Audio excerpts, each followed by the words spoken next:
What is going on, everyone? Welcome back to Chuds BBQ. My name is Bradley Robinson, and today I'm going to show you how I made this. Beautiful, delicious, smoky, gigantic, magnificent, plump sausage mountain. That's right, folks. Me and Jeremy Yoder are heading down to Boerne, Texas to cook at the Desperado Meat Fest, and we just made like 250 pounds of sausage. That's a lot. Coming up.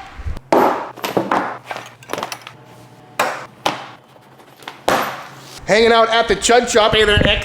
Hi. Hi, Rachel. Hi. What are you doing? Eating pretzels. Hell yeah. But we got a lot of work to do today because the Desperado Meat Fest is right around the corner. And we just got a bunch of meat dropped off. And if you're unfamiliar with the Desperado Meat Fest, in a couple days I'm going to be heading down to Boerne, Texas to meet up with Matt Carricker, Jeremy Yoder, and Al Fragoni. And we're going to cook a whole bunch of barbecue. And how this came about is Matt bought himself an offset smoker when he was renovating his abandoned resort down there. And he did a really bad job trying to cook a brisket. No offense. My first one was terrible too. But of course, all you lovely people jumped in the comments section saying that he should link up with me and Jeremy and teach him how to cook some barbecue. So we're going to go down there and just cook some meat, but it kind of escalated to the fact that now we're throwing a meat festival. And as of right now, tickets are sold out. 1,000 tickets sold. So we need to make a lot of barbecue. So knowing me, I'm going to make a whole bunch of sausage. So what I got here is 200 pounds of beef that I got from my friends at Dean and Peeler. Really high quality stuff. We'll talk about them more in a little bit, but for now, I think it's time to dive in and start making some sausage. I've been corrected. This is actually 50 pounds of meat. There's 4 of these boxes. But over in our little Chud freezer fridge here,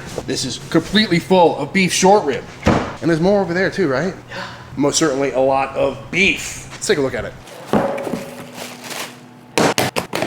So this is 1/4 of the amount of meat that we're gonna be turning into sausage today. And we asked for some chuck rolls, but they said they had an abundance of boneless beef short rib. And I'm not mad about it because this is gonna be some ridiculously good beefy sausage. But looking at it, you can tell there's a lot of marbling, really good quality meat. Fat cap is still on, and I'm a little concerned that these are gonna be really fatty sausages, but that just means they're gonna be extra juicy and extra delicious. All cubed up, this is 20 pounds right here. This is the rest, which we'll weigh out for the second batch. And this is all the fat that we took off that we're gonna render down for tallow, probably wrap the briskets in. Ethan, is this what you expected when you came over to a barbecue YouTuber's place? Just a big pile of meat? Actually, yeah, I would say so. Like very, very barbecue aesthetic. This is kind of what I expected. Just meat everywhere. Yeah. All right, I'm gonna pop this in the freezer to get nice and cold. So apparently my microphone was off for the entire time I was cutting up all that meat, so whoops. Well, we'll talk more about that meat in a little bit, but now it's time to move on because we got our 20 pounds all measured out. Bones is over here measuring out some pink salt. Himalayan pink salt. No.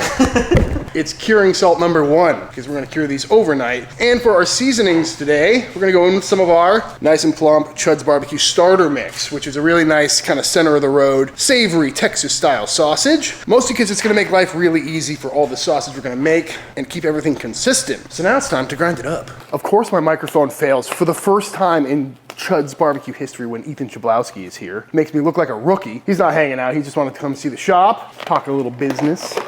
But got the big old meat grinder out, got the coarse die on, and we're gonna send it through one time. Looking pretty fatty. Beautiful. Love how quickly this grinder works. Doesn't look too bad. Beautiful looking ground beef, as to be expected. Haven't made a batch of sausage this big in a while. But now we're gonna throw it into the meat mixer. Definitely looking pretty fatty. I think it's gonna be all right though. I might be a little more aggressive on the next batch with the fat trimming. And if you haven't seen this thing before, it attaches to the meat grinder and it's got these paddles in here and it's just gonna make mixing this up a lot easier than doing this all by hand. Hi! So in we go. I hope it all fits. I can't remember if this is a 15-pound meat mixer or a 20-pound, but I think it's gonna work out. Maybe it's a 50-pound, that'd be nice. What is it? 50. Is it a 50-pounder? Yeah. All right, well, maybe we'll have to up the ante on the next batch. All right, we're going in with 4 of our nice and plump starter packs here because these are each measured out perfectly for 5 pounds of meat, meaning the milk powder's in there, the salt level is great, seasonings are all dialed in. And now we let it mix. Want to sprinkle in some pink salt. Lovely, gonna let this mix for a couple of minutes, make sure those spices are evenly dispersed. And then we'll go in with the water, 10%, 907 grams of water going in. And just like that, after about 5-6 minutes, nicely mixed up. Good looking farce. So now, out it comes. Actually, can I just turn this on? Ah! That scared me. All right, let's lock that in place this time. Wait for it. Yeah. Pretty convenient. And now begins the grueling task of getting all of these links cased up. Beautiful bind on that though, smells really good. And unfortunately, I have to do it in this tiny stuffer. I do have the meat bigger stuffer, but I lost the little black gasket here that holds the horn to the thing. So I reached out to them and they're sending me another one. But unfortunately, it comes like in 2 days, meaning I now have to case like 1,000 links of sausage, 5 pounds at a time, which should be a lot of fun. Going on with some natural hog casings today. I think these are the 29 to 32 mil. So a little bit thinner than some of the plumpkins you've seen on this channel in the past. And that's because I want each of these to be about a 1/4 pound. And if it's a super thick casing, a 1/4 pound link will be like that big. Flushing these with water because they come packed in salt. And then onto the horn we go. Nothing to see here, folks. You're gonna be seeing a lot of this today. Tie it off. Snip the tip. And here it comes, folks. Link number 1. So far, so good. Only 999 more to go. And luckily, I worked in the restaurants making sausage for like almost a decade, so I'm pretty efficient when it comes to making sausage, but this is really gonna be the ultimate test of how long it takes. Just like that, first horn, all cased up, and looking absolutely beautiful. And just like that, all cased up, the first 20 pounds is done and looking very good and nice and plump. So now all I need to do is that like 9 more times. Whew, let's do it. All right, batch number 2 is done, which means our first case is completely done. That's the last of batch number 2, so we're 40 pounds in. Bones is over here trimming up the rest of this meat. And I gotta say, this meat is just absolutely beautiful. I mean, look at the marbling on that. It looks like some straight up Wagyu. But all the beef from Dean and Peeler is Angus, but they treat it so well that it always comes out prime, or at least most of the time. It's like 70%. Like over 75%. Over 75% of the time, their cows are graded prime, which is pretty wild. I was just talking to Andrew from Dean and Peeler when he dropped this meat off, and he says the average rancher in America is like 7% come out prime, but they just do it right, folks. You know, I'm always preaching about local farms and all that, but not only is the meat better, cows are happier, supporting the local economy is always a good thing, and they just do it right. You know, no hormones or antibiotics or anything like that, keeping the meat nice and healthy. He was also telling me that they use like a mammogram thing. What do they call it? Ultrasound. And they can literally check on the marbling of the cow so they know when to slaughter it. Pretty neat stuff. This is the same beef they cook at Leroy and Lewis a lot too. Get their briskets from Dean and Peeler. Been cooking it for years. So big shout out to them. How's the trimming business treating you so far? It's good. I learned from the best. Going a little bit more aggressive on the fat trim on this one just because short ribs are incredibly fatty in general, and I'm a little worried that our sausages might be too fatty, which doesn't sound like it'd be a problem. They're just gonna be really juicy and super flavorful, but too much fat can affect the bind when it all renders. We could end up with some really leaky, squirting sausages, which is not ideal. But on the plus side, we got all this fat that we can either save for more sausage making in the future or render it down for some tallow, which we're also gonna need. But at this point, I'm just kind of wasting time because I don't want to go case more sausage, so I'm gonna weigh some of this out. I'm wrapping up batch number 3 right now, so we're about 60 pounds of sausage deep, and it's starting to get a little tedious, believe it or not. But I'm good, we're still going strong. Getting a good system going down where Bones is slicing and grinding and seasoning and mixing while I just make link after link. The most fun part. Yeah. Sausages are looking good though, nice and plump. This batch seems to have the fat ratio dialed in a little bit better, which is good. I decided to stick with 20-pound batches just so we can keep the meat cold, because that's a concern when you're grinding up hundreds of pounds of meat. And you may be wondering, how are we keeping the meat cold? And I'll show you that in a minute. So in total, we're bringing down 40 briskets, which we're gonna trim up tomorrow, 120 racks of ribs, and as many sausages that the 200 pounds of meat is gonna make. And we don't have enough fridge space for that, so we rented this big old truck. It's like a walk-in, pretty nice. Kind of want to get one for here. Pretty loud in here, but a bunch of barbecue sauce, a bunch more barbecue sauce, and the beginning of our sausage mountain. And also, if it gets too hot the day we're cooking a bunch of barbecue, we can just chill out in there. Pretty sweet. We're about 4 hours into this process, and I think we're getting pretty close. Just made batch number like 5 or 6. I don't even remember. We're gonna get that cased up, but I think it's time for a little dinner break. So, what do you do on a day when you're making a whole bunch of sausage? You eat sausage. We're gonna eat some sausage. Now, Dean and Peeler, who supplied all this meat for us today, only really works with restaurants, but they do have some of their own sausages made up. Look at these bad boys. Little jalapeno cheese, little beef and pork smoky links. I mean, I've been thinking about sausage for like 5 hours at this point, so we might as well eat some. I think it's been more like a week. Yeah. Thinking about sausages. Took a while to track everything down, but yeah, you can get that stuff at like Central Market, high-end grocery stores, so let's see what they're like. Looking good. Are you going for a cheesy or a regular smoky first? I'm gonna go for cheesy. Yeah, you gotta go cheese. Could slice these up, or, oh yeah, that's a good link. Yep. It's really juicy. Ooh, good kick to it too. Yeah. A good amount of smoke. I wasn't sure. I'm also starving, so this is great. That's a solid wiener. You know, it kind of does beg the question: if they make such good sausage, why didn't we just buy sausage? But now you've seen what hundreds of pounds of sausage look like. Almost done. I think we got what 2 more batches to go. Getting out of here at midnight tonight. Hopefully it's worth it. That sausage has got some kick to it, bud. That's really tasty though. They use a lot of I think they said they only use beef fat in this to make it like creamier instead of a lot of pork fat. That's just fantastic. The last of it. The last of it for now. 25-pound batch. 1 more tray full of sausage to case up. I gotta tell you, I'm ready to be done. My hands are getting pruny from the amount of sausage we've made today. Look at the changing color though. It's wild how quickly it changes color. It looks like 2 different products. That is a ridiculous amount of sausage. Until you're serving 1,000 people. Yeah. It doesn't look like enough. And just like that, folks, what time is it right now? It is midnight on the dot, so that was 6 hours of straight sausage making. How you feeling? Good. Just wash a lot of dishes. A little wet. Yeah, can't recommend it as a fun thing to do, but honestly, I thought it was gonna be a lot worse. Yeah. I'm kind of pruny and I'm filthy, but the final batch is sitting here on the table about to go into the fridge. Let it be known, folks, a single 5-pound stuffer is enough to make 200 pounds of sausage. I hated it. It was awful. I mean, I had to reload that thing, what, 50 times? It's too late. It's too late. It's not too late for this, though. 40. 40 times? That's all you need for catering, folks. Come on.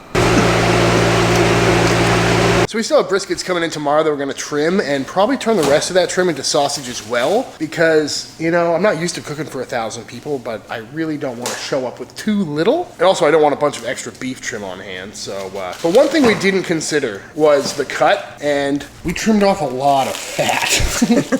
This isn't all of it. That's like 80% of it. And that's a lot of weight that we were expecting to be sausage, which on one hand is a good thing because that's another, 30 pounds of sausage I didn't have to case. But on the other hand, we got mouths to feed, so hopefully it'll all work out. But there's gonna be plenty of food. And also plenty of beef tallow, apparently. It's like 7 hours later, and we've got a truck full of meat. Look at this. That's a lot of brisket and ribs. And we're gonna load it into the fridge. 120 racks of ribs and 40 briskets. It's a lot of meat. It's late afternoon now. Sausages are out of the fridge, and they're looking pretty good. Kira definitely did its job, nice and firmed up, and look who showed up. What's up, guys? How you doing, buddy? I see these wings are nice and plump. As advertised. Jeremy just drove here from Kentucky with a 1,000-gallon pit on the back, which you've done multiple times to the Chud shop. Yeah, which is weird. I mean, most people come to Texas to get barbecue. Instead, I'm like kind of bringing a barbecue to Texas, which is weird. So now what we're gonna do is get these all snipped apart and thrown on the 1,000-gallon pit and get some smoke on these bad boys and get them cooked. All right, I'm ready. This is a lot of sausage. Well, because they dried out overnight, now we can snip them apart without worrying about the ends blowing out. These scissors suck.